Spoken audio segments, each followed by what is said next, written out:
myself Bhumi Patel, Assistant Professor at LG Institute of Engineering and Technology in the Department of Instrumentation and Control. Today's our topic is discrete time state space equation in the unit number 2, the continuous time state space system to the discrete time state space system. In this last session, we will study about the discrete time state space equation, and then we have to find the equation of the G and H. So the next is discrete time state space equation. We have to consider the following state model of the discrete linear time invariant system: x of k plus 1 that is equal to G x of k plus h u of k. As we discussed in the last session, what is the equation of the G and what is the equation of the h. In the continuous time system, we will deal with the matrix A and B. So what is the equation of the continuous time system? It is the x of k plus 1 or x of k that is equal to A x of k plus B u of k. Okay, now we will deal with the discrete linear time invariant system. So our equation will be like this. Okay, now next one is where we have to define the initial condition. So for this particular equation, the initial condition x of 0 and the u of 0 are known as the initial condition. Now substituting a is equal to 0 in this above equation, we can get x of 1 that is equal to G x of 0 plus h u of 0. Why we can putting k is equal to 0 in this equation? We have to find the general equation for this discrete linear time invariant system. For that, we have to apply the different value of k in this equation, and then we have to find the general solution of this discrete linear time invariant system. So first of all, we have to put k is equal to 0, and we can get x of 1 is equal to G x of 0 plus h u of 0. Okay. Now the next step is for k is equal to 1. So put k is equal to 1. We can get 1 plus 1. So x of 2 that is equal to G x of 1 plus h u of 1. Now next is what is the value of x of 1? So x of 1 is the G x of 0 plus h u of 0. So G into G x of 0 is become G square x of 0 plus G into h u of 0 plus h u of 0. Okay.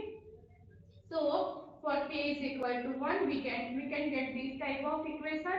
Now for k is equal to 2. So the equation will become x of 3 because k plus 1, 2 plus 1 is equal to 3 is equal to G x of 2 plus h u of 2. Now as you know, what is the equation of x of 2? That is proven here. Here to put the value of x of 2 in the next equation, we can get G cube x of 0 plus G square h u of 0 plus G h u of 1 plus h u of 2.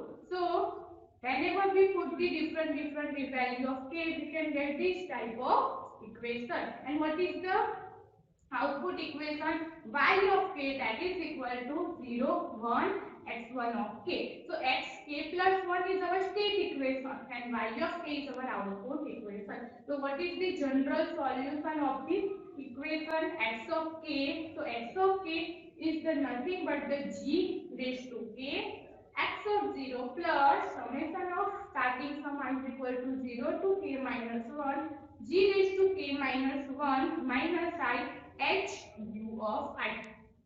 So in the general solution equation, we can put the different value of k and check that this type of equation is proper or not for the discrete time invariant system. So using this different value of k, we have to define the general solution equation for this particular equation. Okay.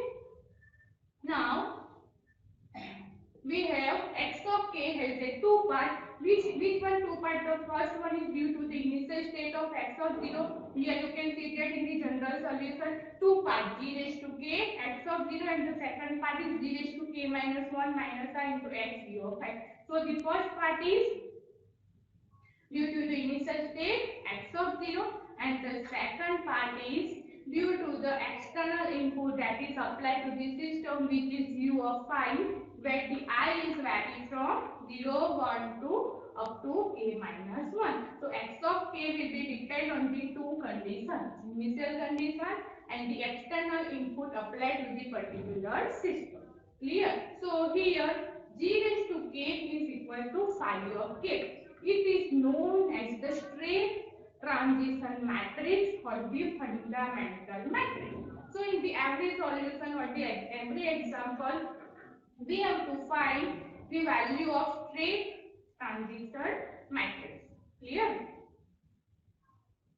Now we have to consider a state equation as x k plus 1, that is equal to gx of k plus h u of k. Now the next one is taking z transform of the both sides in the state equation. So we can get z of x of z minus z of x of 0, that is equal to g x of z plus x u of z. Now here you can see that where x of z is equal to nothing but the z transform of the x of k, and u of z is nothing but the z transform of the u of k.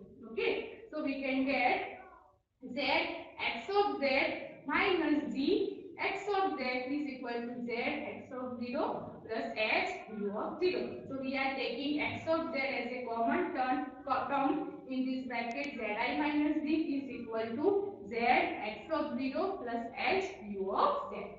Clear? So what is the equation of x of z? X of z is equal to zi minus d inverse into z x of 0 plus zi minus d inverse plus h u of z.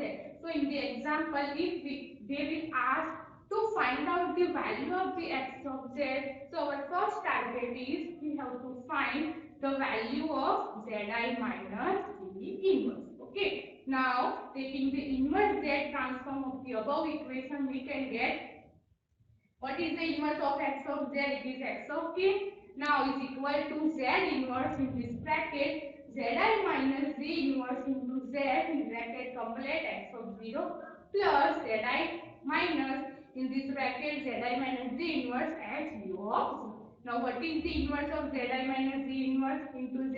So simply we have to compare with the general form to this above equation. We can get x of k is equal to g raised to k x of 0 plus summation of I is equal to 0 to k minus 1 g raised to k minus 1 minus I h u of 0. We have to compare the last two equations. We can get g of k, g raised to k is equal to phi of k, that is the state transition matrix. How we can find the state transition matrix? Using this equation, z inverse in this bracket zi minus d inverse into z. Okay, so in this example they will given the value of z. So using the g matrix, we have to find the value of g raised to k, that is our straight transition matrix. And the other term comparison is summation of I is equal to 0 to k minus 1 g raised to k minus 1 minus I h u of y, that is equal to this term z inverse in this bracket zi minus d inverse h u of z.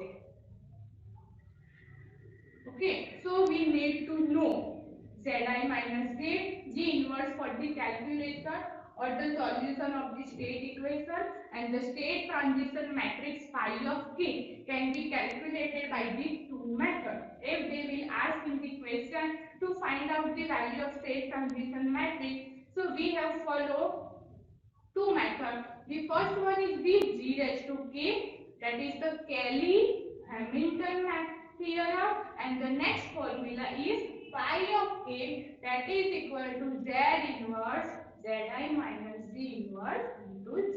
So using any one method, we have to find the value of phi of k, and phi of k is nothing but the straight transition matrix.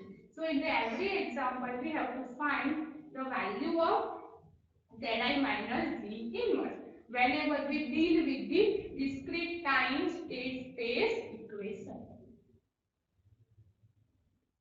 Okay, so in the next session, we will study about the different examples using this rate transition matrix equation. Thank you everyone.